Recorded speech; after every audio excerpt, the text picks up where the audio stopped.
Bonjour à tous, je vous propose aujourd'hui de suivre une partie du projet de loi agriculture et alimentation. Aujourd'hui, les sénateurs se penchent sur les appellations d'origine contrôlée, les AOP. Et les discussions, vous allez le voir, commencent sur un article qui vise à préciser l'appellation des fromages fermiers. Selon les sénateurs, la rédaction actuelle de l'article, elle pénalise fortement les producteurs fermiers car elle ouvre la porte à l'utilisation de l'appellation fermier pour des fromages industriels, pénalisant producteurs et consommateurs. Et puis, autre amendement, et je vais vous laisser le découvrir, sur la chocolatine. Le gouvernement, par la voix de Stéphane Travert, le ministre de l'Agriculture, il a de nouveau refusé l'inscription dans la loi de cette appellation locale du pain au chocolat. Et puis enfin, des discussions autour de l'origine du vin pour indiquer sur l'étiquette l'origine de ce vin. Voilà, tout de suite donc direction l'hémicycle pour suivre ces discussions. Nous passons à la discussion de l'article 11 octiès et il y a une demande de parole sur article de Monsieur Didier Guillaume. Vous avez la parole. Très rapide, Monsieur le Président, je vous le promets. Cet article est important, comme tous. Il est la parfaite illustration des objectifs que nous poursuivons pour les produits agricoles, ou dit autrement, comment faire pour faire bénéficier d'un signe de qualité ou d'origine un produit tout en améliorant la sécurité juridique et sa transparence auprès du consommateur. C'est exactement la question qui s'est posée pour les fromages fermiers. La question est la suivante. Un fromage est-il fermier parce qu'il est fabriqué et affiné en totalité à la ferme, qui est des cas très limités quand même, ou bien peut-il être affiné ailleurs et bénéficier néanmoins de ce label de qualité? Il faut répondre à cette question juridique. Et ce texte, me semble-t-il, y répond. Oui, un fromage peut être fermier avec un affinage en dehors de la ferme, sous réserve du respect des méthodes d'affinage traditionnelles d'une part, et d'en informer le consommateur sur l'étiquetage du fromage d'autre part. Cet article permet de sécuriser la pratique actuelle des producteurs qui affinent leur fromage en dehors de la ferme et qui pratiquent déjà l'étiquetage avec la mention explicite « affiné par ». C'est le cas notamment des producteurs de picodon, que je connais bien dans la Drôme ou l'Ardèche, et bien sûr des producteurs d'autres fromages, et notamment le rocamadour, cher à notre président Jean-Claude Requier, qui à la fois les soutient, à la fois en consomme. Je suis donc, vous l'avez compris, favorable à cet article dans la rédaction actuelle sortie de la Commission.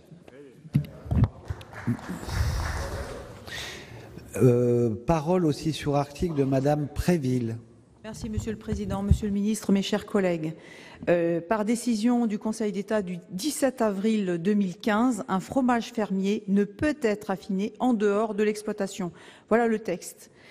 Donc moi j'interviens par rapport à mon département, puisque nous avons une AOP, un fromage qui s'appelle le rocamadour, et je suis allée rencontrer les producteurs, et voilà ce qu'ils m'ont dit. Ils m'ont dit que le label ou l'appellation fermier était absolument indispensable parce que nous avons des producteurs, des petits producteurs qui font l'affinage sur la ferme, ce qui demande un surcroît de travail et ils veulent en avoir et bien évidemment une juste rétribution. Il ne faut pas affaiblir le terme fermier car il induit une valeur ajoutée importante et il ne faudrait pas que les vrais produits fermiers soient pénalisés. Merci. Merci. Monsieur le ministre, vous vouliez ajouter un mot? Oui, Monsieur le Président, d'abord, on n'affaiblit rien, on ne pénalise rien sur les objectifs de cet article. Moi, je partage totalement les propos du président Guillaume. L'article 11 octiès, aujourd'hui, il vise uniquement à encadrer l'affinage quand il est fait à l'extérieur en conformité avec le cahier des charges. Conformité avec le cahier des charges que vous connaissez et que vous avez rappelé sur certains types de fromages. Donc, uniquement à encadrer l'affinage. Il ne va pas plus loin et il n'y a dans cet article aucune remise en cause du terme fermier auquel les uns et les autres sommes tous attachés. Vous avez parlé du rocamadour. Je pourrais vous faire des heures sur le camembert de Normandie et sur ces sujets, mais là aussi, soyons tenons les choses, attention, n'instillons pas les peurs sur ces sujets. On ne remet pas en cause ce qu'est un fromage fermier, mais on encadre les usages en conformité avec des cahiers des charges qui sont compliqués à tenir, qui sont rigoureux, mais qui permettent aussi de bien valoriser les productions issues des productions fermières. Très bien, donc on va passer à la discussion. C'est 5 amendements identiques de suppression de cet article. Le premier, le 137 rectifié, Madame Mello. Merci, Monsieur le Président. Monsieur le Ministre, mes chers collègues, vous avez parlé du rocamadour, du camembert, moi je vous parlerai du brie. Et bon, le brie de Meaux ou le brie de Melun, comme vous voudrez. Hein, voilà. Et il y en a d'autres encore, ce sont les deux appellations d'origine. Donc cet amendement qui supprime l'article 11 octies relatif à l'ouverture de la dénomination fromage fermier introduit une nouvelle définition du fromage fermier en admettant la possibilité d'un affinage en dehors de l'exploitation agricole. Or, la mention valorisante fermier est définie par le décret 2007-628 et se limite au fromage fabriqué selon des techniques traditionnelles par un producteur agricole ne traitant que les laits de sa propre exploitation sur le lieu même de celle-ci. Dans la nouvelle disposition, l'association des notions fromage fermier et affinage hors de l'exploitation pose problème aux producteurs laitiers fermiers à plusieurs titres. Tout d'abord, lorsque le processus qui va du lait jusqu'au produit fini affiné est réalisé entièrement sur une même ferme, l'identité du producteur et la provenance du produit sont clairement connues du consommateur via l'étiquette, c'est évident. Toutefois, lorsque l'étape finale d'affinage a lieu hors de la ferme, c'est souvent la marque, donc l'identité du seul affineur, qui est mise en avant. Et là, c'est toutefois très, très fréquent. Hein. Le métier d'affineur est un vrai métier.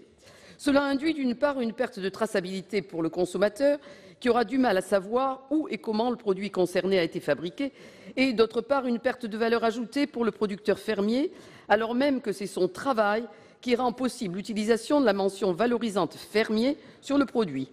Enfin, il faut noter que l'introduction de cette disposition va à l'encontre d'une décision prise par le Conseil d'État, qui a fait supprimer la possibilité d'affinage des fromages fermiers à l'extérieur de la ferme, en se fondant sur les arguments selon lesquels l'affinage est partie intégrante de la fabrication d'un fromage affiné. Le producteur agricole doit être directement responsable et enfin les pratiques d'affinage doivent être traditionnelles.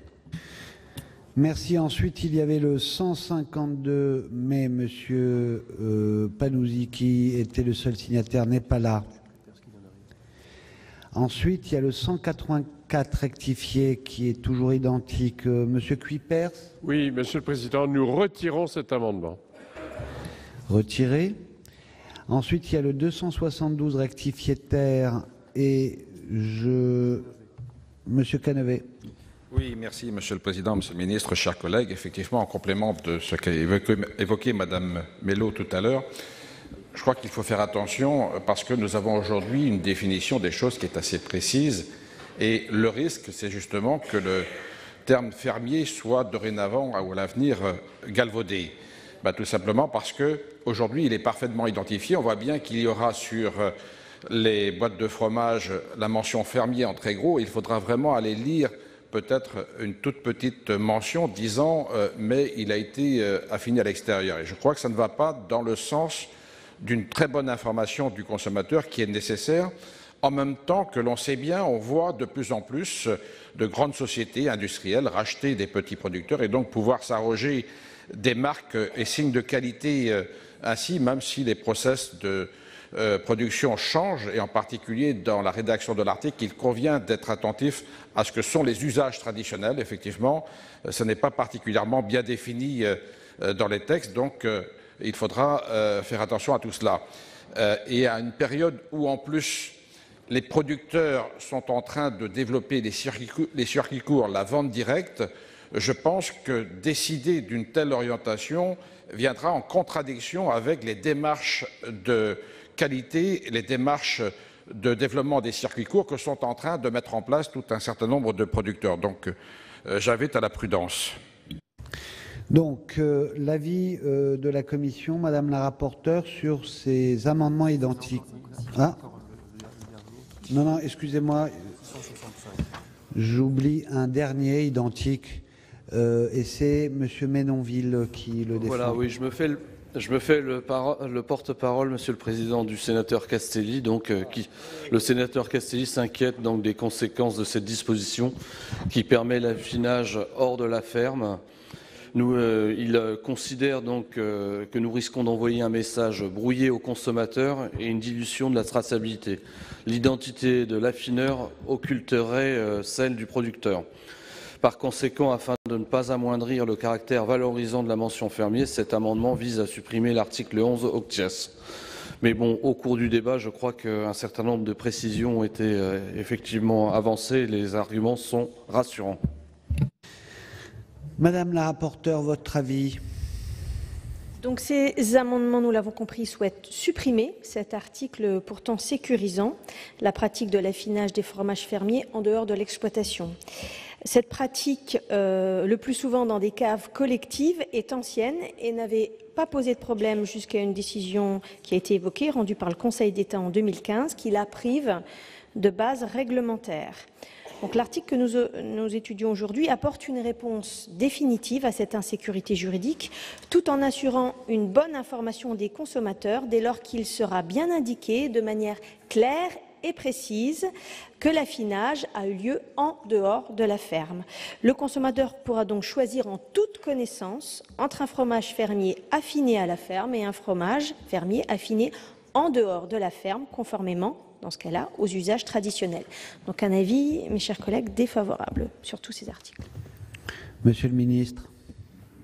À l'issue des débats, mesdames, messieurs les sénateurs, je vous inviterai à venir partager un immense plateau de fromage au ministère de l'Agriculture, de bons fromages, et je prends le pari, de bons fromages affinés à cœur, et de nos territoires respectifs, et avec ce qui va avec, bien évidemment. Là-dessus, la prochaine fois, je vous le chanterai, mais nous avons rappelé tout à l'heure dans l'exposé des motifs et au début de l'explication sur l'article qu'il n'y avait pas à jouer avec les peurs et que le fromage fermier n'était nullement remis en cause et que cette appellation n'était pas remise en cause. Il faut savoir qu'il y a des savoir-faire ancestraux sur la fabrication de fromage dont l'affinage se fait ailleurs parce que dans l'atelier même de transformation, parce qu'il y a des cavités naturelles qui existent à un endroit ou un autre où l'on peut faire cet affinage et que donc par nature cet affinage se fait en dehors de l'exploitation. Et je vais redire ce que je vous ai dit tout à l'heure, le but que nous recherchons ici, c'est encadrer l'affinage quand il est fait à l'extérieur en conformité, bien évidemment. On ne bouge pas le cahier des charges pour réaliser, fabriquer, produire des fromages fermiers. Ça ne va pas plus loin. Il n'y a aucune remise en cause de ce qui se fait sur l'appellation fromage fermier. Donc un avis défavorable ou des demandes de retrait sur l'ensemble des amendements. Bon, je vais demander à chacun s'il le maintient et qu'est-ce que... Mais...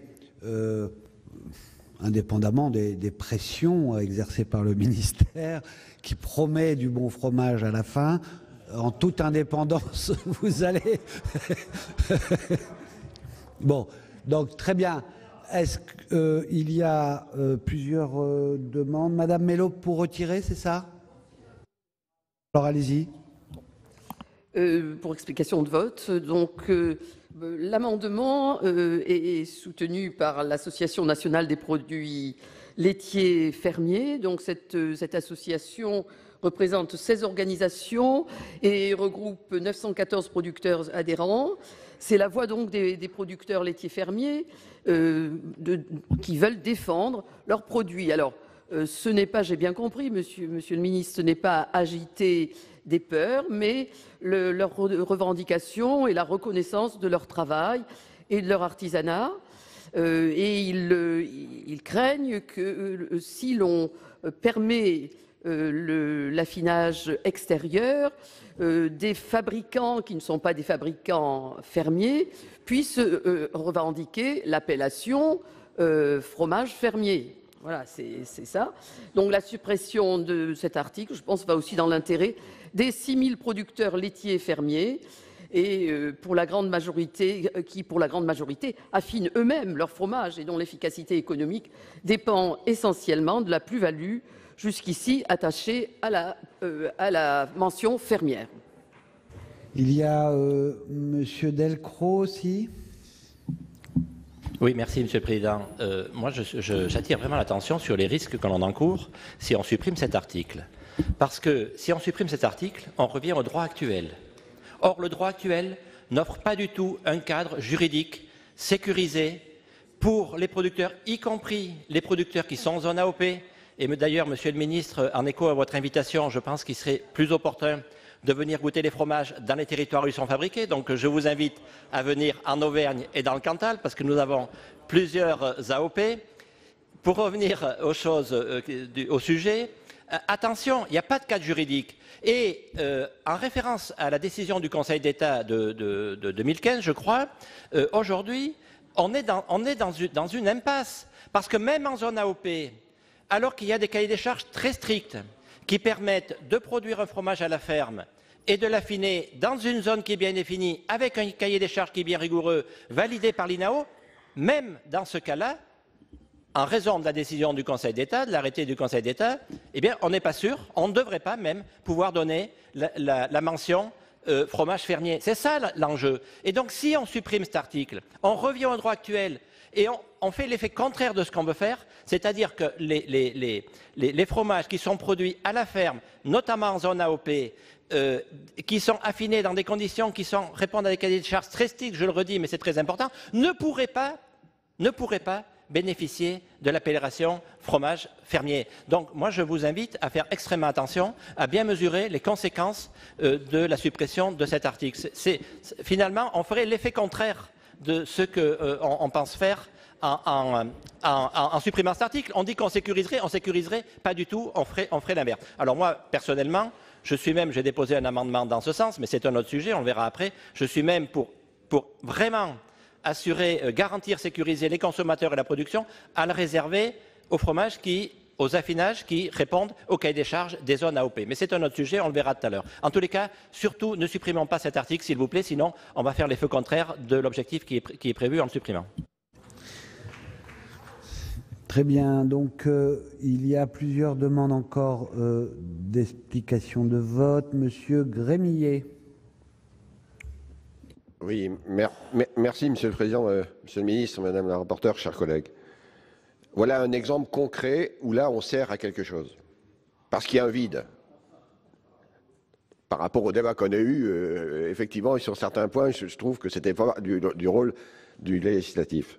Mais par contre là on a un vide, et je me réjouis de la position de notre rapporteur et Monsieur le Ministre de nous rejoindre sur cet avis de la Commission des affaires économiques, puisque là, effectivement, on sécurise à la fois les fromages fermiers affinés à la ferme et à la fois les fromages fermiers qui sont affinés collectivement en dehors de la ferme.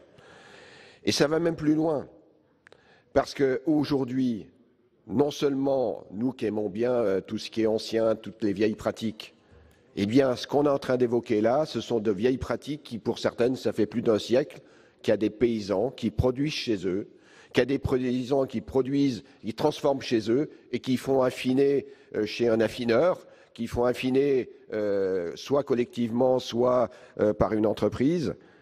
Et ce qu'il y a aussi de très important à dire, combien de producteurs fermiers disparaîtraient si, effectivement, on ne leur permettait plus d'affiner collectivement les fromages fermiers qu'ils produisent en plus de ce qu'ils vendent directement. Parce que c'est ça la réalité. Combien disparaîtraient dans toutes nos régions? On a des tas d'exemples. Et si je parle de ce qu'on vit dans notre département, si je prends l'exemple du Munster fermier, on a tous des exemples. Ben, le Munster fermier, si on prend le versant alsacien, nos amis alsaciens, ce sont que des affineurs. Ce sont que des producteurs fermiers qui, en plus de leur production chez eux, qu'ils vendent directement chez les marchés, vendent aussi à des affineurs. Et on a tous des exemples de cette nature. Donc, moi, je suis vraiment content de la position que notre rapporteur donne, parce qu'effectivement, il sécurise. Et vis-à-vis du consommateur, il n'y a aucune tromperie, puisqu'on le dit clairement, c'est sur l'étiquette, nous qui voulons enrichir l'étiquette producteur fermier. Si c'est affiné ailleurs, on dit où c'est affiné et par qui c'est affiné, et au moins il y a une très grande transparence. Merci de cet amendement qui vraiment sécurise le système fermier de notre pays.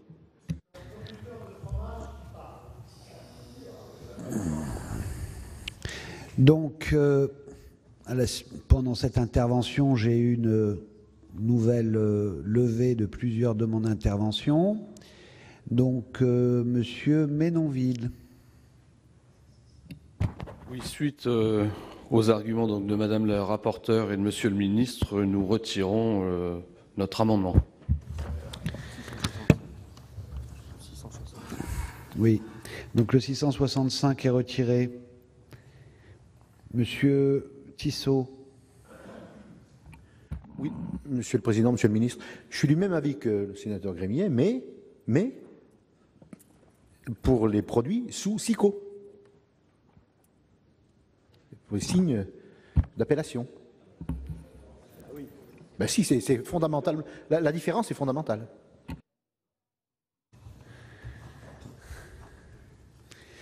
Ensuite, Monsieur Duplon. Bon. Très bien. Monsieur Labbé. Oui, simplement pour dire que moi j'ai une vraie crainte que cet article pourrait être supprimé. Je voudrais juste, je défendrai l'amendement, puis d'ailleurs il est présenté, le même est présenté par d'autres groupes, et à juste titre, parce que cet amendement enrichit le texte et sécurise, et véritablement défend les fromages fermiers, y compris affinés à l'extérieur, mais dans un cadre très, très serré. Donc je ne souhaite vivement pas qu'il y ait suppression de cet article. Et Monsieur Raison, qui avait demandé la parole. Oui, merci, Monsieur le Président. J'avais eu une discussion d'ailleurs avec Monsieur Labbé dans les couloirs pour bien expliquer ce dossier. Ce que je souhaiterais, moi, c'est que non seulement l'avis de notre rapporteur soit suivi, mais qu'il soit suivi à l'unanimité. Parce que je comprends les amendements de certains. On est tous sénateurs de la nation issus d'un territoire. Et comme on a la chance, on a parlé du vin beaucoup les jours avant, et là on parle du fromage, et on a la chance d'avoir un pays où chaque territoire a un fromage particulier. Et par contre, aucun fromage ne se ressemble, et aucun fromage n'est affiné de la même façon, et comme l'a souligné Daniel Gremillet, aucune histoire n'est identique. Et c'est normal qu'il puisse y avoir tel ou tel amendement en fonction de votre propre culture, de votre propre origine, de votre propre région. Mais pour se grandir ici, il faut qu'on comprenne toutes les régions, et c'est là l'importance d'un rapporteur. Le rapporteur, il auditionne tout le monde. Et lorsqu'on affine un camembert fermier, il faut quelques jours pour affiner un camembert. Mais lorsqu'on affine un Saint-Nectaire, il y a très peu de Saint-Nectaire qui peuvent être affinés à la ferme. Et c'est bien un fromage fermier qui respecte les traditions, et la position de l'Assemblée nationale était très claire. On marque bien qui affine et dans les conditions traditionnelles. Mais je dis à notre collègue qui voudrait que ce soit que sous les signes de qualité. Mais non, justement, l'intérêt d'un fromage fermier, c'est comme un vin de pays, ce n'est pas une AOP.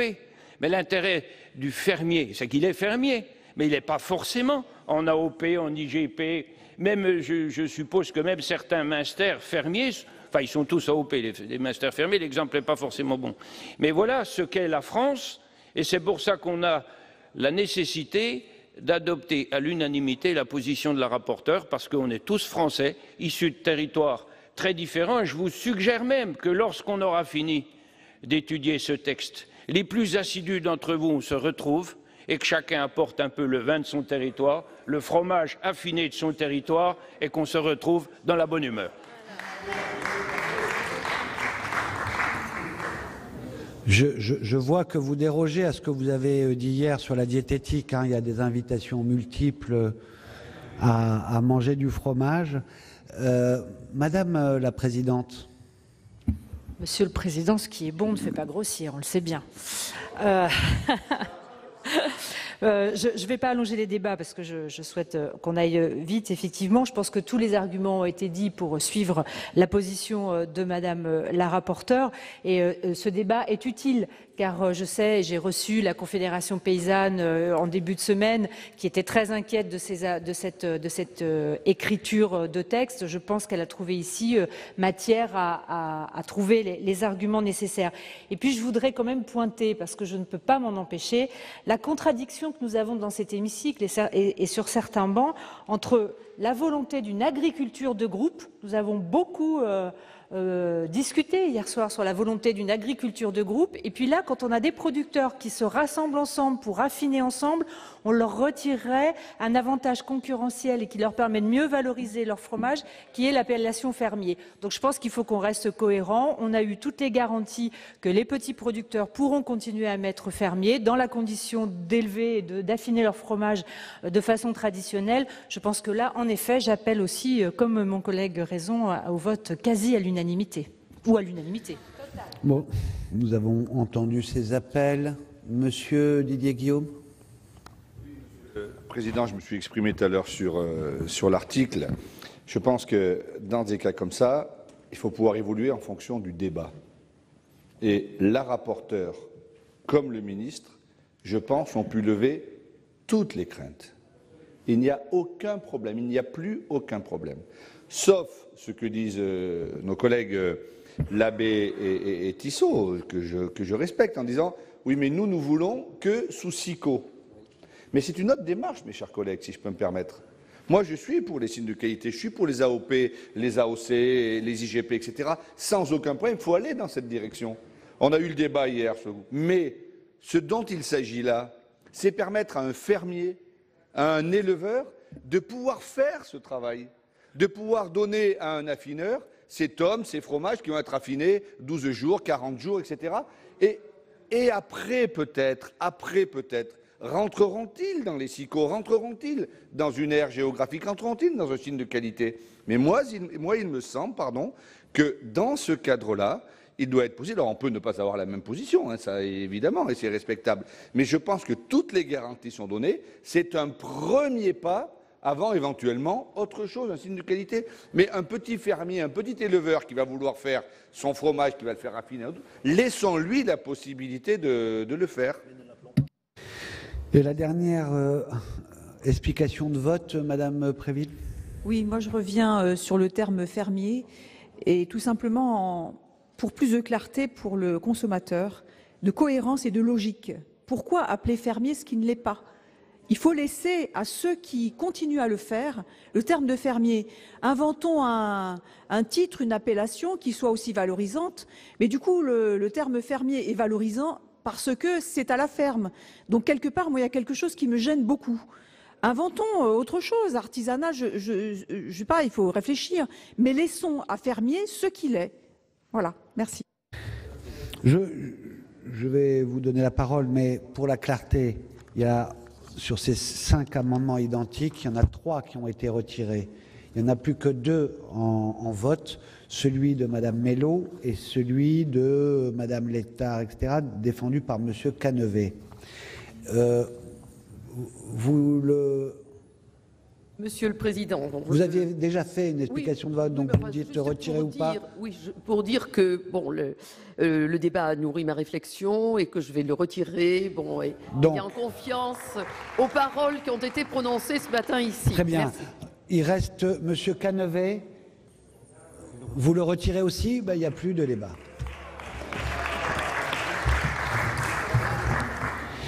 Donc, Monsieur le ministre, vous n'avez rien à dire sur le fait qu'il n'y a plus de débat. Donc, 469 rectifiés. Nous rentrons en discussion commune de 4 amendements. On a maintenu le rythme. Cette fois-ci même, c'est 17 à l'heure. Donc, Monsieur Labbé, vous avez la parole. Merci, Monsieur le Président, Monsieur le Ministre, chers collègues. Vous souhaitiez que l'article ne soit pas supprimé. Moi aussi, je le souhaitais. Parce que le rôle de la Haute Assemblée, c'est aussi d'enrichir et d'affiner le texte. Et il s'agit aussi pour nous, sur ce texte-là, de valoriser les productions et ne pas les banaliser. Alors, il se trouve que l'amendement que l'on propose, qui est proposé aussi par d'autres groupes, précise justement ces questions de qualité, en rajoutant pour les fromages fermiers, sous signe officiel d'identification de la qualité et de l'origine d'une part. Alors, lorsque vous allez mettre en conformité avec les usages traditionnels, c'est quoi la valeur juridique de ça? Il n'y en a pas. Alors moi, je pratique culturellement, habituellement, plutôt le langage poétique, mais je me suis mis au langage juridique, et puis j'ai travaillé avec mes collègues. Et lorsqu'au lieu de mettre en conformité avec les usages traditionnels, on met conformément à leur cahier des charges, parce qu'on le relie aux signes de qualité, d'une part, et on finit l'article en disant parmi lesquels figure obligatoirement l'affichage du nom du producteur, parce que ça, c'est essentiel. Donc les fromages fermiers peuvent être affinés en dehors de la ferme, mais d'une façon extrêmement cadrée, traçable et lisible. Voilà, donc du coup, comme je ne suis pas allé dans mon texte, je vais le rattraper. Donc la rédaction actuelle de l'article pénalise ainsi fortement les producteurs fermiers qui ne pourront plus faire valoir leur travail. Elle pénalise aussi les consommateurs qui ne pourront plus identifier clairement leurs produits. L'amendement prévoit donc que le terme fermier reste réservé au fromage affiné sur la ferme et que si, dans un cadre AOC et conformément à un cahier des charges, le fromage est affiné en dehors de l'exploitation, il soit mentionné le nom du producteur sur l'étiquette. Il ne s'agit pas d'écarter les autres fromages. Les autres fromages, ils existent. On peut effectivement leur trouver d'autres dénominations commerciales, mais le fromage fermier, c'est du fromage fermier et il doit rester fermier. Et ceux qui le pratiquent le demandent avec force, tellement il y a un risque. Mais on sait aussi que les souhaits de l'industrie, c'est évidemment de s'approprier le côté fermier. Et d'ailleurs, ce n'est pas les producteurs qui vont en bénéficier, c'est l'industrie. Je vous remercie. Donc, amendement identique, Monsieur Cabanel. Tellement bien défendu par mon collègue que je ne dirai pas plus. Très bien.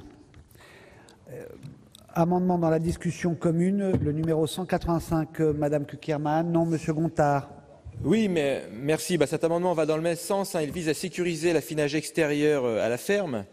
Il est la transposition d'une pétition signée par plus de 35 000 personnes, dont les grands chefs Antonin Bonnet, Michel Bras et William Frachot, qui vous a été remis mardi, Monsieur le ministre. L'article 11 oquies, dans sa rédaction actuelle, risque d'ouvrir la voie vers une confusion. Sa simple suppression, cela a été dit, ne suffit pas, et nous ne le souhaitions d'ailleurs pas. Aujourd'hui, l'appellation de fromage fermier est strictement encadrée. Pour obtenir cette appellation, un fromage doit être produit et affiné dans la ferme du producteur. Si l'article est voté tel quel demain, un fromage affiné en dehors de la ferme pourrait être appelé fermier sans d'autres contraintes. Nous risquons donc d'entraîner une confusion dans les produits et à la suite léser des producteurs et perdre en qualité de produit pour des raisons lucratives peu respectueuses de nos savoir-faire et du travail paysan. Il nous faut donc remédier et clarifier cela avant que le mal ne soit fait. Ainsi, nous proposons de mettre en place une information du consommateur sur l'étiquette du produit pour assurer de l'origine et la qualité du produit. C'est notre savoir-faire et nos artisans qui sont en danger. Aussi, contrairement à l'essentiel des amendements en discussion commune sur la technique, nous demandons à ce que l'étiquetage précise le nom du producteur. Sinon, c'est l'authenticité d'un travail qui risque de se perdre. Nous vous invitons donc à voter cet amendement plein de bon sens et pragmatique pour préserver la richesse et la diversité de nos produits. Amendement 434 rectifié, Monsieur Delcros. Oui, merci, Monsieur le Président. Le pas le plus important a été franchi. C'était d'éviter de supprimer cet article et je veux vraiment remercier les collègues qui ont retiré leur amendement parce que ça nous a permis, comme on l'a dit, de donner un cadre juridique au fromage fermier. Ce pas étant franchi, nous avons deux solutions. La première, c'est dans ce cadre juridique qui est défini, c'est de pouvoir réserver l'appellation de fromage fermier à des fromages produits à la ferme, certes affinés en extérieur, mais affinés en extérieur dans le cadre d'un cahier des charges très strict, défini par les AOP et validé par l'INAO. C'est la première solution, c'est celle que je défends. Et puis nous avons une deuxième hypothèse, qui est de dire ouvrons-le davantage aux fromages qui sont produits à la ferme et qui sont affinés en dehors de la ferme, sans garantie vraiment, parce que, effectivement, en conformité avec les usages traditionnels, qu'est-ce que ça veut dire?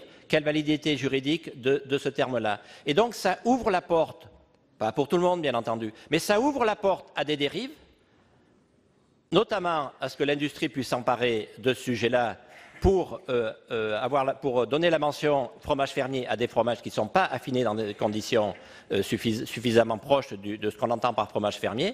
Et puis, on peut arriver, finalement, avec ça, il y a un risque de tromper le consommateur. C'est la raison pour laquelle, moi, j'ai déposé un amendement pour que, ayant ouvert la possibilité d'affiner en extérieur, on sécurise le consommateur et d'ailleurs la mention fromage fermier par des cahiers des charges qui correspondent à ceux des AOP.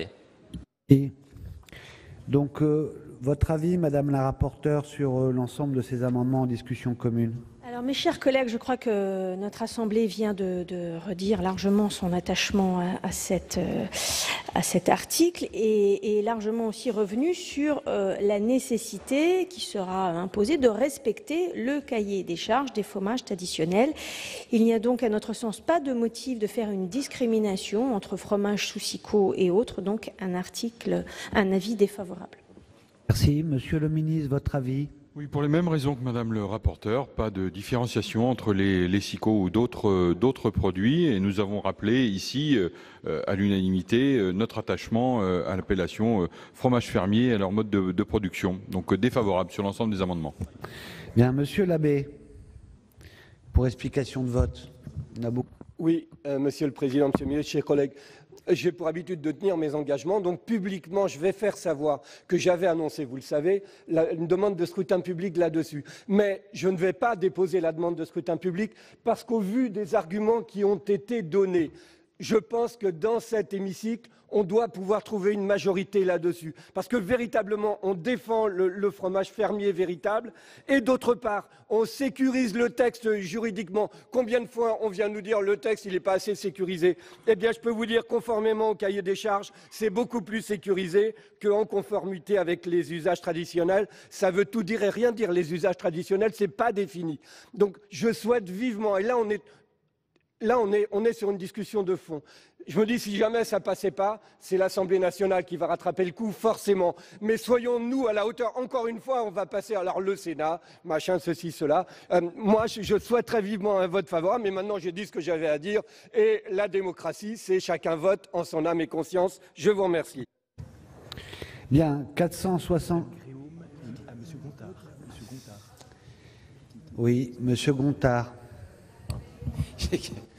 Non, mais moi, je voulais aller dans le sens de Joël Labbé. Je pense que, de toute façon, effectivement, ça va aller à l'Assemblée nationale. On est juste en train de sécuriser quelque chose, d'améliorer.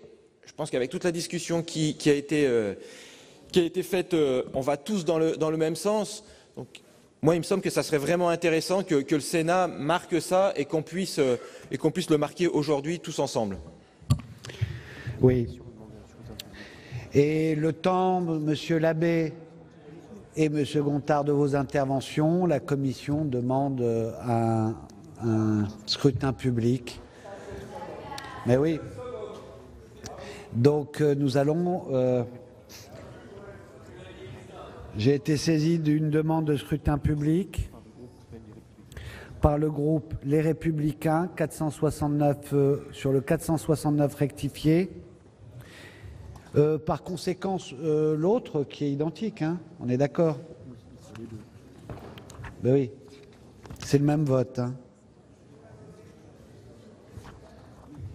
Il y a deux avis défavorables de la Commission et du gouvernement.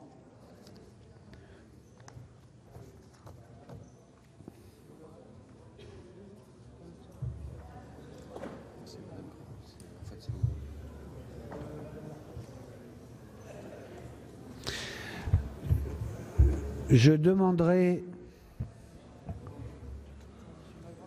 juste pour la suite, je parle aussi, il faudrait me faire parvenir les demandes dans des délais qui me paraissent respectables. Hein,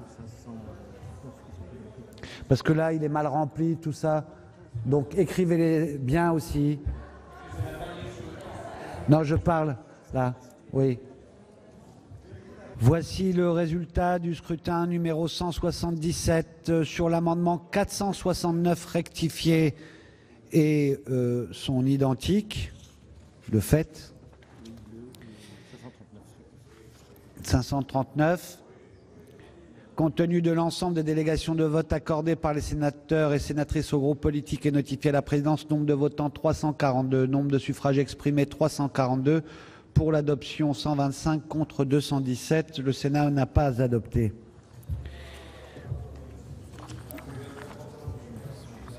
Donc nous passons au vote sur l'amendement 185 avec Madame Cukierman.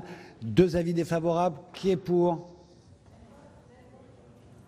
Non, on ne peut pas faire de même vote sur le scrutin public quand même. Ça va très vite, hein. Qui est contre? Qui s'abstient? Il est rejeté. 434 rectifié bis défendu par M. Delcros. Deux avis défavorables. Qui est pour? Qui est contre? Qui s'abstient? Il est rejeté. Nous passons donc au vote sur l'article 11 octièse, qui n'a donc pas été modifié. Qui est pour? Qui est contre? Non, alors, oui, je demande un petit peu encore d'attention. Nous allons poursuivre jusqu'à 13 h la séance, donc il y a encore une bonne heure à essayer de rester éveillé. Donc, je répète, vote sur l'ensemble de l'article, qui a nécessité beaucoup de discussions, donc quand même. Qui est pour? Qui est contre?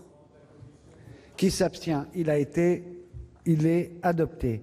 Article additionnel 11 octièse, 322 rectifié. Qui est là pour le défendre? Monsieur Bonhomme.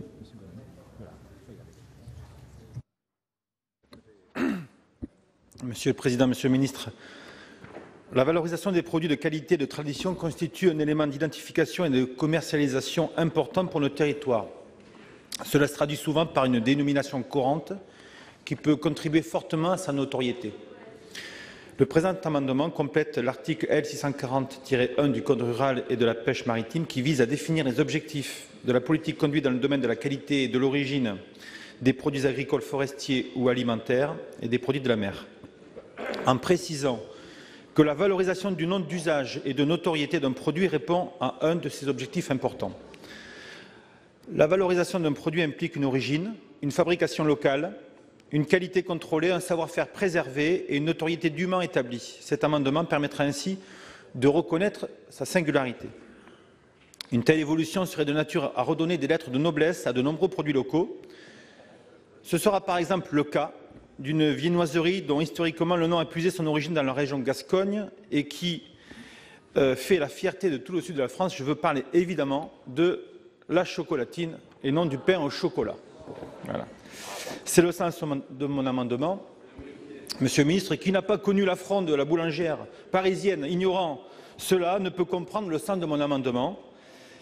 Vous en comprendrez la haute portée symbolique et je suis sûr que mes collègues du Sud comprendront le sens de mon propos. Après le fromage, le dessert. Donc, votre avis, Madame la rapporteure? Donc, cet amendement, vous l'avez compris, vise à mentionner la chocolatine comme une valorisation d'appellation d'usage courant parmi les objectifs de la politique promouvant la qualité et l'origine des produits alimentaires.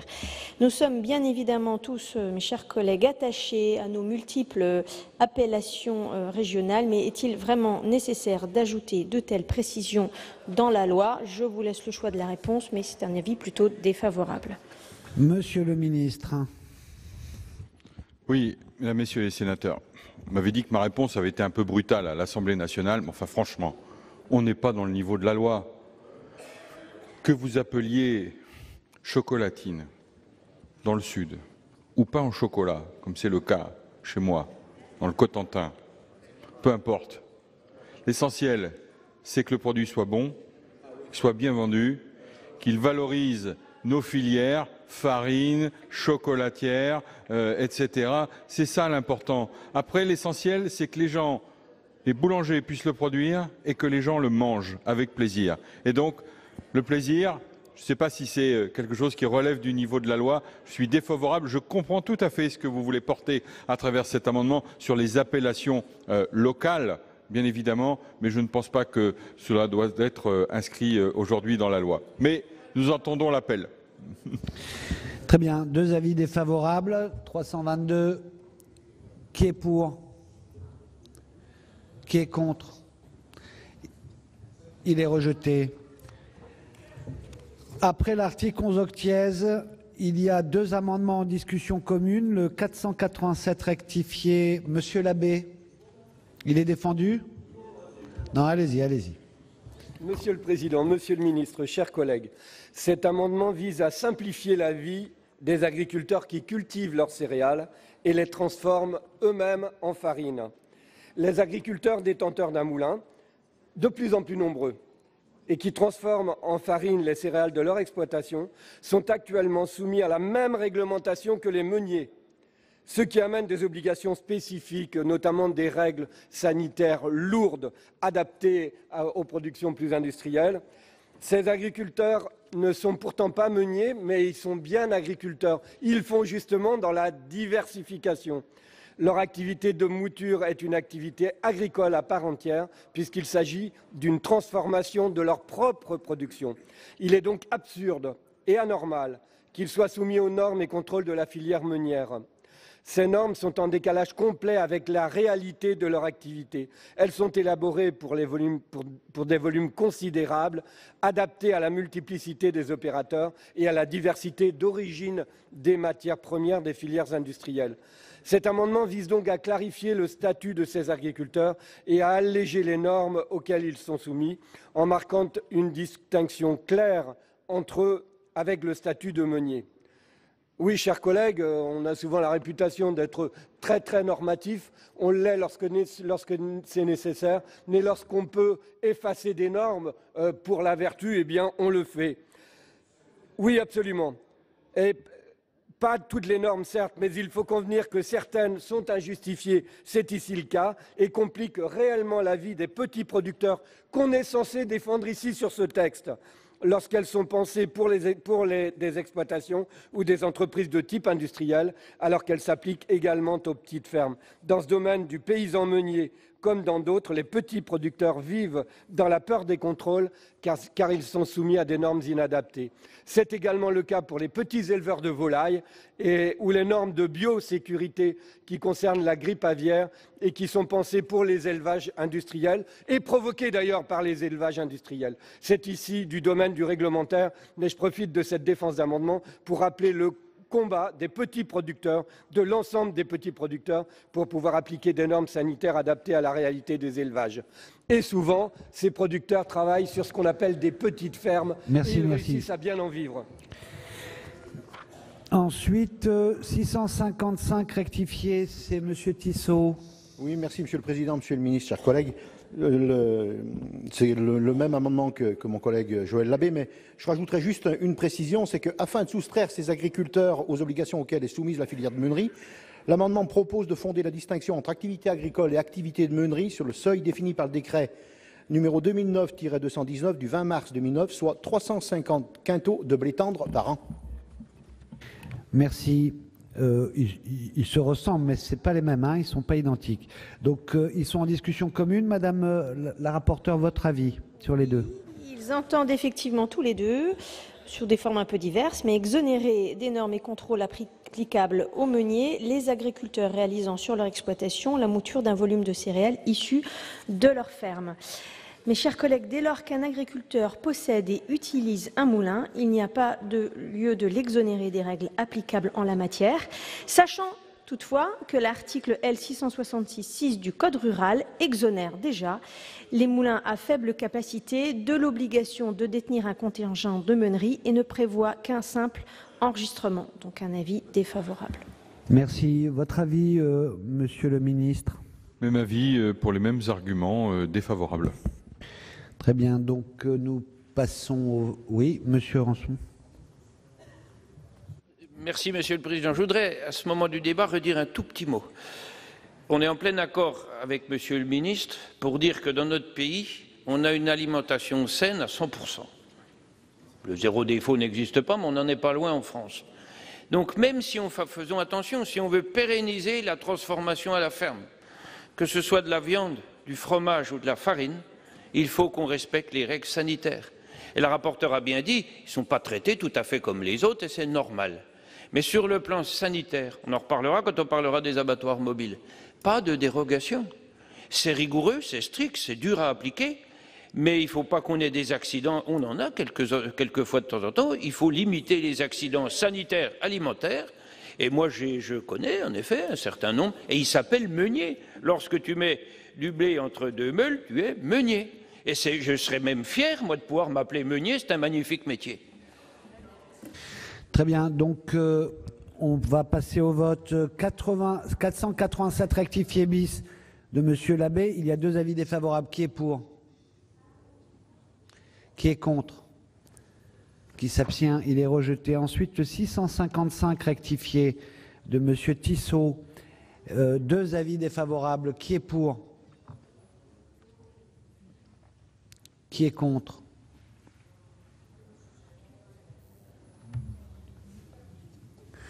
Il n'est pas adopté. Ensuite, nous continuons et nous commençons l'article 11, non-niaise A, qui a été supprimé. Ce sont des amendements qui visent à le rétablir. 540 rectifié bis, Monsieur Courteau. Merci, Monsieur le Président. Oui, cet amendement vise à rétablir le texte adopté par l'Assemblée nationale. Nous souhaitons clairement préciser dans la législation que la mention du pays d'origine doit figurer de manière évidente sur les étiquettes des bouteilles de vin. Il s'agit d'éviter les tromperies, il s'agit d'éviter que soient induits en erreur les consommateurs. Quelle est la situation actuelle? Les vins espagnols, par exemple, pour ne citer que, sont présentés dans les rayons de manière dissimulée, déguisée ou maquillée, avec pour objectif de rendre méconnaissable ou inapparente leur origine. Or, que demandons-nous? Simplement, si ce n'est plus de transparence et donc une réelle loyauté. Le consommateur doit pouvoir savoir d'emblée, au premier regard, quelle est l'origine du vin qu'il achète. Or, tel n'est pas très souvent le cas. En commission, j'ai cité le cas de ces bouteilles de vin espagnol qui affichaient ostensiblement sur leurs étiquettes la cité de Carcassonne. N'y a-t-il pas là tromperie? Très souvent aussi, l'origine de ces vins est rendue volontairement inapparente. N'y a-t-il pas là duperie? La profession qualifie à juste raison ces pratiques de concurrence parasitaire, car elles n'ont d'autre but que de détourner au profit des vins étrangers l'image et la renommée des vins français pour mieux en récupérer la valeur économique. Alors, faut-il laisser les choses perdurer? On me dit que le droit européen répond aux problèmes que j'expose. On me dit que les mesures à prendre relèvent aussi du domaine réglementaire. Mais, mes chers collègues, si l'une et l'autre de ces réponses avaient une quelconque efficacité pour stopper ces tromperies qui durent et perdurent depuis des années, je pense que cela se saurait et que le problème, aujourd'hui, aurait été définitivement réglé. Or, ces duperies, ces pratiques déloyales perdurent dans l'indifférence et au détriment de nos filières viticoles. C'est la raison pour laquelle je vous demande d'adopter le présent amendement. Merci. Madame la rapporteure, votre avis?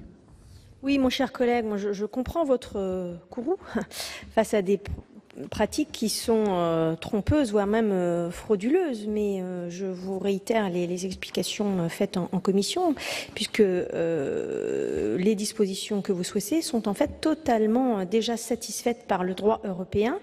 Je redis, je recite les indications, je recite donc le droit européen qui prévoit très explicitement que les indications obligatoires, dont celle du pays d'origine, apparaissent dans le même champ visuel sur le récipient de façon à être lisibles simultanément sans qu'il soit nécessaire de tourner le récipient.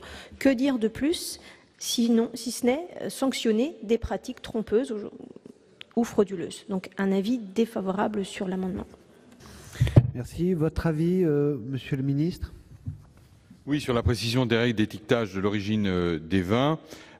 Aujourd'hui, les règles d'étiquetage de l'origine des vins sont précisément encadrées par la réglementation européenne et le Code de la consommation, et particulièrement son article L121-2, couvre déjà les tromperies sur l'origine. Ce qui ne veut pas dire qu'il y a encore des efforts à faire. Je partage avec vous sur là-dessus et sur ces sujets, nous travaillons sur l'étiquetage dématérialisé et nous avançons avec la filière elle-même pour travailler sur l'étiquetage. Et je vous l'ai dit, je porterai au niveau européen, en plus sur l'étiquetage d'origine, en plus de ce que nous avons aujourd'hui sur le lait et la viande, une extension à l'expérimentation sur l'origine, et ça pourra se porter aussi sur la viticulture.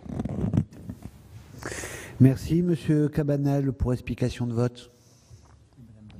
Oui, merci Monsieur le Président, Monsieur le Ministre. J'ai bien entendu donc les argumentaires développés par les uns et par les autres, et on est tout à fait d'accord. Sauf que vous voyez, cette semaine, en début de semaine, dans un grand journal local, il y a deux pleines pages où il est dit fruits, légumes, vins, ce Made in France, pas toujours si français. Voilà. Parce qu'effectivement, nous vivons, nous, dans notre région, des problématiques non pas liées à la fraude, mais à la tromperie. J'ai bien entendu que c'était des mentions obligatoires, sauf qu'il faut qu'elles soient visibles et suffisamment visibles, alors qu'elles ne le sont pas toujours, et il y a quelques distributeurs, quelques négociants peu honnêtes qui usent de ces problématiques-là pour effectivement franciser nos produits, qu'ils soient fruits, légumes ou vins, et pour bénéficier donc de la plus-value des produits français, parce que nous, ce qu'on veut, c'est que ce soit clair et lisible. Et j'entends bien, mais bon, il me semble que votre collègue, monsieur le ministre, votre collègue de la Santé, ministre de la Santé, est en train de revoir le pictogramme sur les boissons alcoolisées interdit pour les femmes enceintes. Ce pictogramme est aujourd'hui appliqué sur toutes les bouteilles d'alcool. Donc, c'est par rapport à l'obligation qui est faite par rapport au texte, il est fait. Sauf qu'effectivement, il est très petit. Et donc, la volonté de votre collègue, effectivement aussi, c'est que pour qu'il soit plus lisible, le grossir un petit peu. On reviendra sur ces débats-là. Nous, ce qu'on souhaite, c'est que le pays d'origine, il soit vraiment lisible et que l'acte d'achat par le consommateur soit aussi transparent que possible.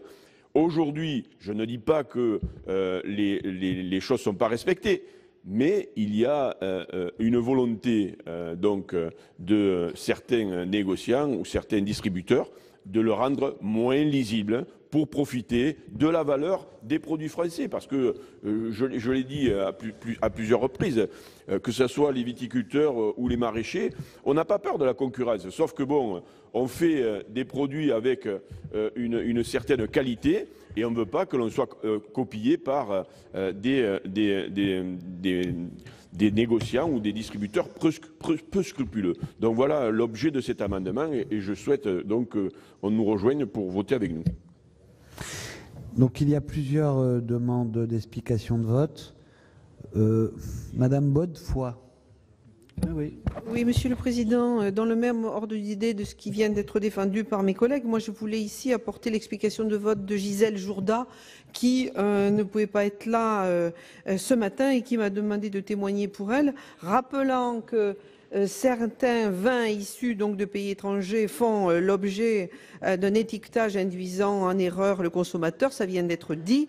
et lui laisse en effet penser que ces vins ont été produits en France à partir de récoltes de vignobles français, ce qui est particulièrement perceptible pour les vins conditionnés en ce qu'on appelle bag-in-box. Donc c'est des pratiques qui sont préjudiciables à toute une filière importante puisque c'est 15% de la production agricole en France. Donc la clarification des règles d'étiquetage par l'indication visible de la provenance de ces vins est donc primordiale pour assurer une information claire et loyale aux consommateurs sur la provenance des produits, ça a été dit, pour soutenir cette filière en mettant fin à cette concurrence déloyale. C'est pour cela que nous vous demandons de réintroduire cet article qui renforce notre législation en prévoyant donc que l'étiquette d'une bouteille de vin devra comporter en évidence la mention du pays d'origine dans tous les cas où l'omission serait susceptible d'induire en erreur le consommateur. Voilà.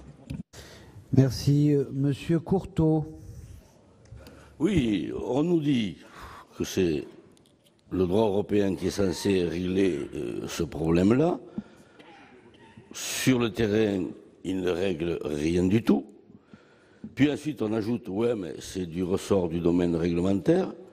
Dans ce cas, que prévoient ces mesures réglementaires et quelle est leur efficacité?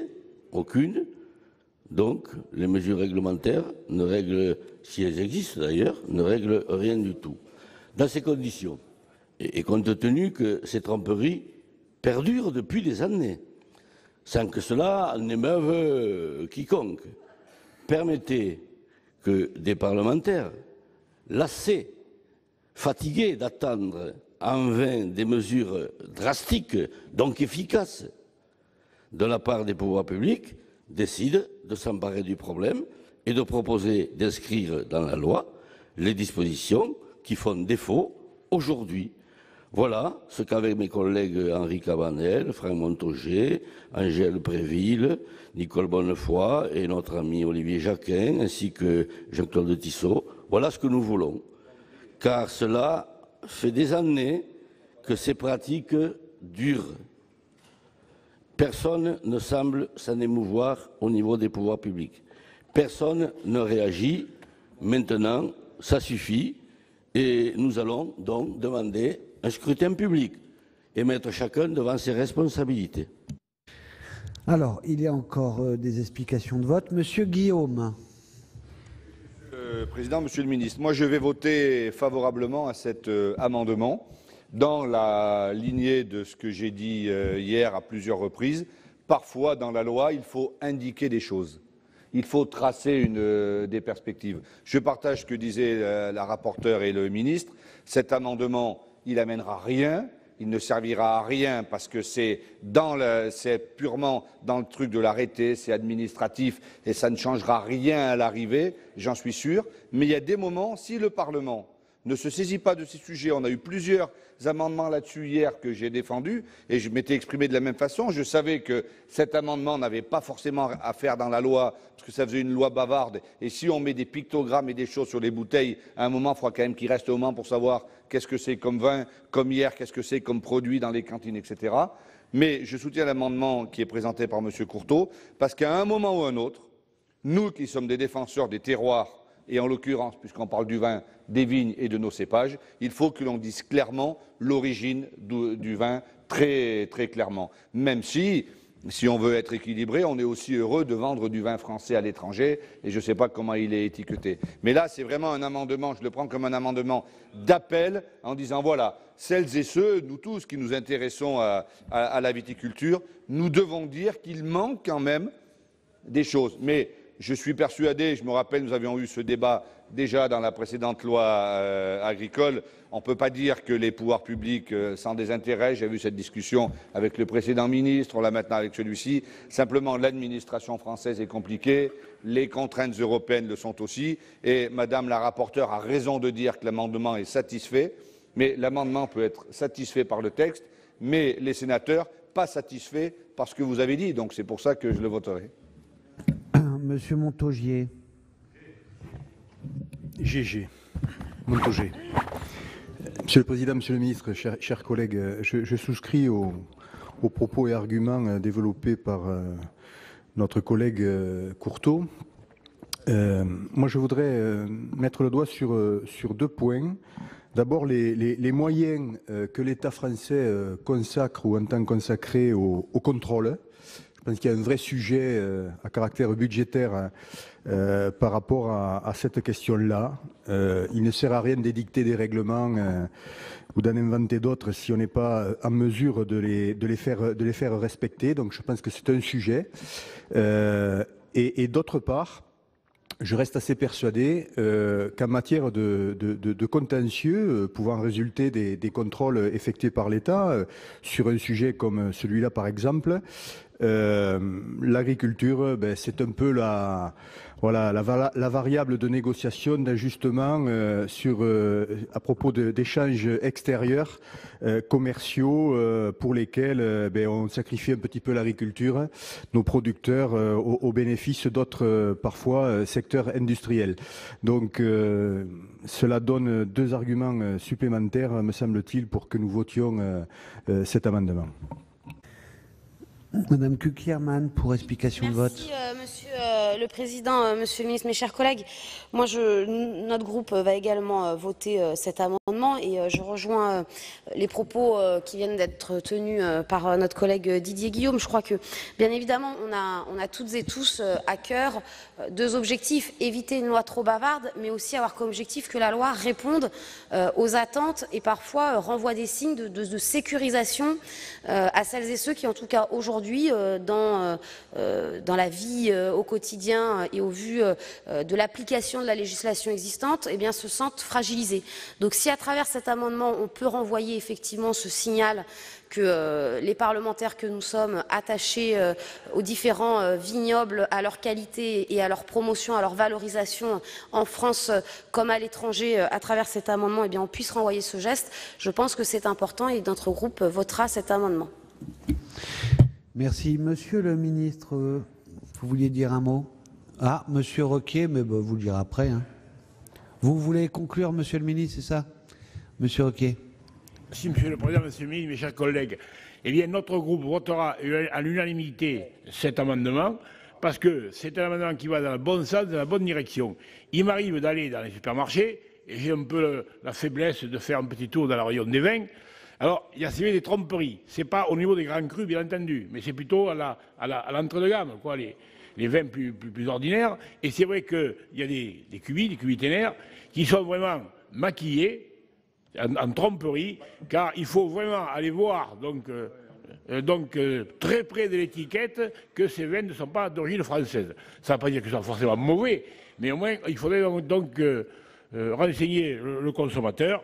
Donc il faut lutter contre cette tromperie. Alors je ne sais pas si ça aura un effet important, mais néanmoins, je crois que nous sommes les élus du territoire et on soutient nos producteurs. Et donc nous voterons, bien sûr, dès demain, cet amendement. Madame Mello. Merci, Monsieur le Président. Monsieur le Ministre, mes chers collègues, je pense que cet amendement est un excellent amendement d'appel. Il faut vraiment que l'on puisse connaître l'origine de tous les produits. Et le groupe Les Indépendants votera donc aussi unanimement pour cet amendement. Très bien, donc on va passer. Monsieur le ministre, pour une réponse. Oui, je voulais préciser 3 choses. Sur le travail que nous sommes en train de réaliser avec Madame la ministre de la Santé, nous avons reçu l'interprofession ensemble et nous avons décidé de travailler sur les pictogrammes, la filière et le ministère de la Santé, pictogrammes pour la consommation d'alcool à destination des jeunes et des mineurs en particulier, et la consommation d'alcool auprès des femmes enceintes. Voilà, ce sont sur ces 2 sujets que nous avons choisi de travailler. C'est bien normal et il n'y a pas de restriction particulière. Sur le reste, vous savez qu'il y a un comité mixte franco-espagnol sur le vin. Là aussi, ce comité mixte, eh bien, il travaille. Il travaille pour faire en sorte que, ça a été rappelé tout à l'heure, mais les bag-in-box, par exemple, on le sait, pour avoir travaillé dans l'industrie de l'emballage, je peux vous dire que lorsque vous avez sous un pli juste l'origine qui est mentionnée et qui est cachée en dessous. Il faut qu'on puisse travailler là-dessus. Cela fait partie des missions du comité mixte des vins franco-espagnols, ou pour que il y ait plus de lisibilité sur la provenance notée sur les bag-in-box. Donc là aussi, il y a un travail qui est fait. De la même manière, le Conseil national de l'alimentation sera chargé par nous de travailler également sur ces sujets. Donc je n'enlève rien à l'avis que j'ai donné tout à l'heure à l'amendement, parce que je considère que les choses se font, qu'il y a aussi une parole européenne à porter. Je le redis, et j'ai pris l'engagement devant les professions agricoles et devant l'interprofession des vins et spiritueux, qui était de dire que je porterai cette demande d'étiquetage sur les origines et d'extension de l'étiquetage, notamment sur les produits viticoles. Bien, donc j'ai été saisi d'une demande de scrutin public par le groupe socialiste et républicain sur l'amendement 540 rectifié bis. Je rappelle que l'avis de la commission est défavorable et que l'avis du gouvernement est défavorable. Il va être procédé au scrutin public dans les conditions fixées par l'article 56 du règlement. Le scrutin sera ouvert dans quelques instants. Voici le résultat du scrutin 178. Sur l'amendement 540 rectifié bis, compte tenu de l'ensemble des délégations de vote accordées par les sénatrices et sénateurs aux groupes politiques et notifiées à la présidence, nombre de votants 344, nombre de suffrages exprimés 327, pour l'adoption 130, contre 197, le Sénat n'a pas adopté.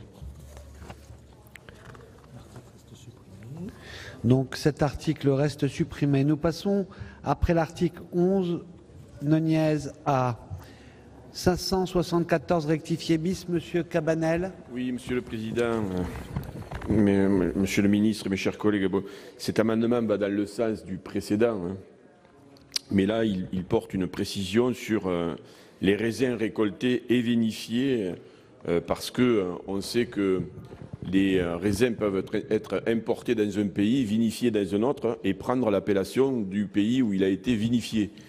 Donc, pour être plus clair au niveau donc, des consommateurs, on demande à ce que soit donc, bien mentionné l'origine des raisins récoltés et vinifiés sur tous les contenants de vin.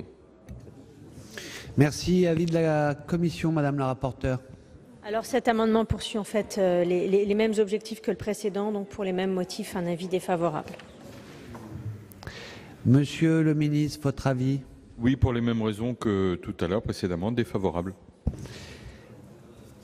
Qui est pour cet amendement? Qui est contre? Qui s'abstient? Il est rejeté. Je mets aux voix l'article 11 noniès B dans son ensemble. Qui est pour? Qui est contre? Qui s'abstient? Il est adopté. Je mets aux voix l'article 11 noniès C. Qui est pour? C'est le même vote? L'article 11 noniès D, même vote aussi? Non. Monsieur Didier Guillaume. Prise de parole très rapide, Monsieur le Président, parce que cet article est important. La loi de 1957, dont l'abrogation est demandée dans cet article, restreignit à la seule production de clairette de Die dans les aires délimitées ayant droit à cette appellation d'origine contrôlée. Si cette formulation était adoptée à un contexte de l'époque, elle était depuis devenue source de contraintes et une entrave au développement de nouvelles productions. C'est pourquoi je suis heureux, après que mon collègue Courteau ait parlé des vins de l'Aude notamment, je suis heureux de soutenir le maintien de cet article et donc l'abrogation de la loi numéro 57-1286 de décembre 57, qui va permettre une évolution de la production de la clairette de Die et du crément de Die. Les producteurs pourront ainsi déposer de nouveau un cahier des charges, Monsieur le Ministre, pour l'AOC clairette de Die, étendu au rosé, et c'est un apéritif qui est approprié pour les hommes et beaucoup pour les dames qui aiment beaucoup cet apéritif, et ainsi créer une antériorité de production de ce type de vin. D'ailleurs, d'ici même dans cet hémicycle, certains y sont très... Et je souhaiterais ici saluer le travail de ma collègue députée dromois Célia Delavergne, qui a beaucoup insisté sur ce sujet à l'Assemblée et qui a su porter dans l'hémicycle la problématique de ces producteurs et faire adopter cet article nouveau au projet de loi que je ne doute pas nous allons voter très largement, voire même à l'unanimité. Merci. Merci. Donc je mets aux voix cet article 11 non ISD qui est pour, qui est contre, qui s'abstient. Il est adopté. Nous passons à l'article 11 non IS E avec un amendement présenté du gouvernement, présenté par Monsieur le ministre, 741. Oui, Monsieur le Président, il s'agit de rendre opérationnel le contrôle de la mention de l'origine des vins sur la carte des vins vendus en restauration. Merci. Avis de la Commission, Madame la rapporteure. Favorable. Donc, amendement du gouvernement avec avis favorable de la Commission. Qui est pour? Qui est contre? Qui s'abstient? Il est adopté. Il y a maintenant un amendement 413 rectifié qui aura un sous-amendement. C'est un amendement de Madame Conconne présenté par Monsieur Antiste. Voilà, oui, on est tous avec Catherine Conconne pour poser cette idée d'une spécificité et des précisions concernant l'information sur l'origine géographique des spiritueux adaptés au rhum. Actuellement, certains rhums industriels viennent concurrencer ce produit en Outre-mer dans les conditions du terroir. Et ils viennent avec des coûts d'importation et des coûts industriels bien inférieurs. Cet amendement prévoit donc que l'origine géographique des spiritueux vendus par les professionnels de la restauration soit mentionnée de façon lisible sur les cartes présentées aux consommateurs, comme cet article le prévoit pour l'origine des vins. Merci. Merci, Madame la rapporteure. Vous avez un amendement, un sous-amendement. Alors, un avis d'abord favorable avec un sous-amendement qui est rédactionnel. Très bien. Monsieur le ministre, votre avis? Oui, défavorable parce que il n'y a pas d'encadrement européen aujourd'hui sur la question des spiritueux, sur l'étiquetage et les mentions d'origine. Et le sous-amendement de Madame la rapporteure ne change en rien cet état de fait sur l'encadrement européen d'une part, et supprimerait même les mentions que nous avions souhaité rajouter dans la loi sur les vins en pichet dans les cartes de restaurants. Bon, très bien. Donc c'est avis défavorable du gouvernement. On va commencer à voter sur le sous-amendement, même s'il est rédactionnel. Qui est pour? Qui est contre? Qui s'abstient? Il est adopté. Maintenant, l'amendement de Madame Conconne ainsi sous-amendé. Qui est pour? Qui est contre? Il est adopté. Donc, on passe au vote sur l'ensemble de l'article 11 non E. Qui est pour? Qui est contre? Qui s'abstient? Il est adopté. Je mets aux voix aussi l'article 11 non F. Qui est pour? Qui est contre? Qui s'abstient? Il est adopté. Et l'article 11 non c'est le même vote. Il est adopté. Et nous passons à l'article 11 des sièges. Il y a une demande de parole sur l'article de Monsieur Fabien Gay. Merci Monsieur le Président, Monsieur le Ministre, mes chers collègues. Je viens vous parler du miel. L'image de cet aliment est particulièrement positive dans l'opinion, puisqu'on prête au produit du patient travail des abeilles ouvrières de nombreuses vertus, tant du point de vue gustatif que sanitaire. Nous sommes l'un des pays les plus réputés pour la qualité et la variété de nos miels, qu'ils soient produits dans les plaines du Gâtinais, dans les collines de la Drôme, dans les hauteurs du Trièves ou dans les forêts profondes de Bigorre.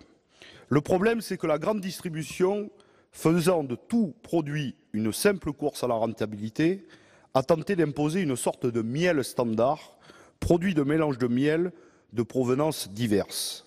Or, le miel, cela a une signature, comme ce peut être le cas pour un bon vin ou un fromage, nous venons d'en parler.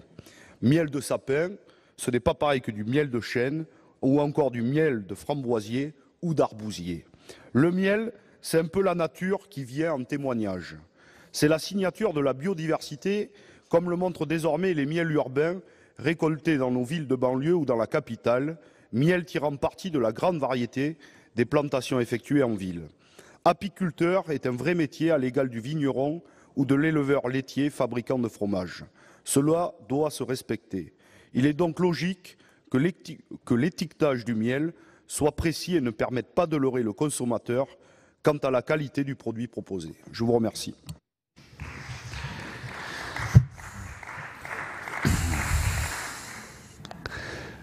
Nous passons à la discussion de l'amendement 289 rectifié.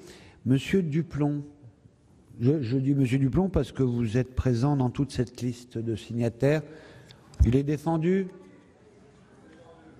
Allez, il est défendu. C'est dit. Monsieur le ministre, votre amendement 765. Non, c'est bon. Oui, c'est rendre obligatoire un ordre d'étiquetage selon l'importance de la part prise dans la composition des mélanges de miel. C'est exactement le même, donc voilà, même discussion. Alors, formellement, ce n'est pas exactement le même. C'est une discussion commune. Pas de problème, on va voter. Donc, la commission, son avis, madame la rapporteure. 289, cet amendement revient sur un apport fondamental de la Commission. L'indication des pays d'origine dans l'ordre d'importance tient compte à la fois de la variabilité des approvisionnements et de la nécessité d'informer correctement le consommateur sur l'origine des miels en cas de mélange. À défaut de cette précision, et avec donc uniquement l'affichage de la liste des pays d'origine, des conditionnaires pourraient tout à fait induire le consommateur en erreur en mettant par exemple la France en premier, alors que les produits d'origine française ne contribueraient que pour une part très faible au mélange. Et cette obligation nouvelle, certes, s'accompagne par ailleurs d'un report donc au 1er septembre 2020 de l'entrée en vigueur, de manière à laisser davantage de temps aux conditionneurs pour s'adapter à ces nouvelles exigences d'affichage. Donc un avis défavorable. Et sur celui du gouvernement, la mention de tous les pays d'origine classés ou non par ordre d'importance, qui a été le choix et qui va donc déjà au-delà du droit européen et qui a été le choix de l'Assemblée nationale, Monsieur le Ministre. Donc c'est à la fois contradictoire d'être à la fois pour la rédaction adoptée par l'Assemblée et contre la rédaction adoptée en commission par le Sénat sur le même fondement. Donc, Monsieur Labbé pour explication de vote. Oui, à propos du miel, j'ai pas pu faire d'amendement parce que pour moi, je voudrais faire une réflexion quand même. Je comprends pas ça, qui est du miel de plusieurs pays mélangés. Je trouve ça. Alors, par le passé, la France était autosuffisante en production de miel. Depuis une vingtaine d'années, ça n'a cessé de se dégrader. On est obligé d'importer maintenant. Les raisons, on les connaît. L'effondrement des colonies d'abeilles, c'est terrible. On vous a interpellé, Monsieur le Ministre, à plusieurs reprises là-dessus. Il faut vraiment, vraiment qu'on sauve notre apiculture, mais de ce fait qu'on sauve aussi notre environnement. Parce que derrière la production de miel, il y a aussi une activité économique énorme qui est réalisée par les abeilles et les pollinisateurs. C'est la pollinisation, justement. Il va falloir que l'on prenne cela en compte. Pour explication de vote, Monsieur Duplomb. Monsieur le Président, Monsieur le Ministre, je pense qu'aujourd'hui, Joël, il y a beaucoup moins d'importations de miel que ce qu'il y en a eu auparavant. Pour la simple et bonne raison, c'est que dans toutes les négociations bilatérales qu'il pouvait y avoir, dans les échanges entre les pays, et en particulier entre l'Europe et la Chine avec 1,6 milliard d'habitants, à 800 millions d'agriculteurs qui ont tous ou qui avaient tous une ruche. Et que dans toutes les négociations qu'il y a eu par le passé, le miel était un élément de négociation et de paiement entre la Chine et l'Europe. C'est de moins en moins vrai aujourd'hui. Et je pense qu'il y a même de plus en plus de producteurs et d'apiculteurs en France et que la part du miel français prend une part plus importante que ce qu'elle a eu auparavant. Moi, je souhaite que la totalité des pays qui soient indiqués sur l'étiquette le soient. L'amendement, l'explication du rapporteur de nous dire non seulement ils le sont, mais en plus ils sont classés par ordre et par pourcentage de miel appliqué, me convient très bien. Donc je retire l'amendement.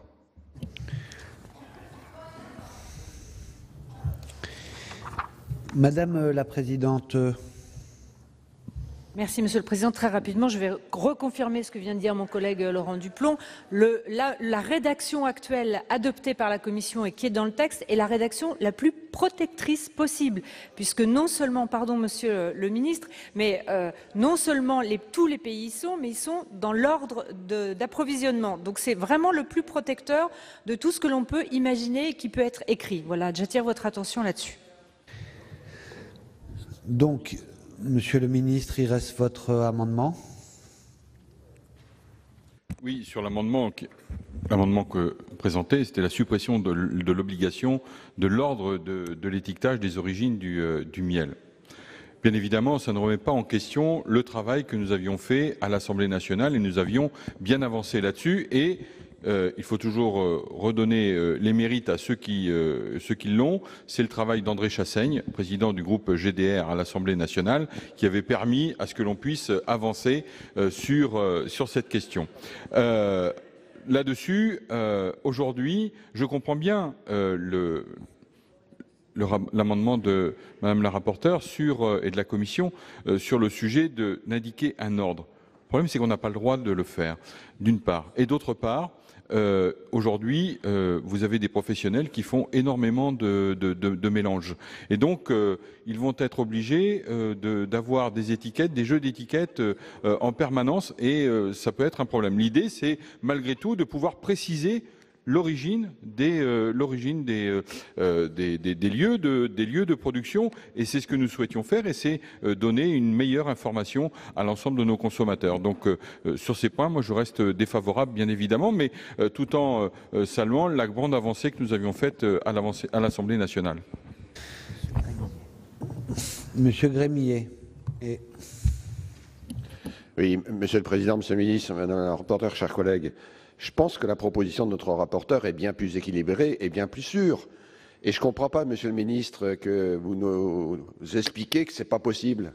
Je vous rappelle que la France a obtenu l'expérimentation de l'étiquetage avec l'ordre décroissant. Donc, si on peut le faire pour le reste, pourquoi on ne pourrait pas le faire sur le miel?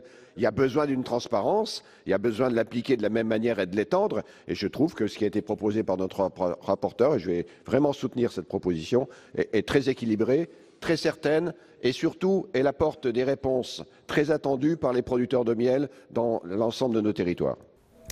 Voilà donc pour ces discussions autour du miel. C'est donc la version du gouvernement qui sera conservée. Le texte précisera que les pays d'origine de la récolte sont indiqués sur l'étiquette par ordre décroissant d'importance de la part prise dans la composition du miel. Voilà, le projet de loi agriculture et alimentation continue à être discuté au Sénat. Hier, je vous le rappelle, les sénateurs ont notamment rétabli l'objectif de 20% de bio dans les cantines d'ici 2022. Un article a été voté à la quasi-unanimité. Les discussions autour de ce projet de loi agriculture et alimentation reprendront lundi. En attendant, vous pouvez bien sûr revoir ce programme sur notre site internet publicsénat.fr.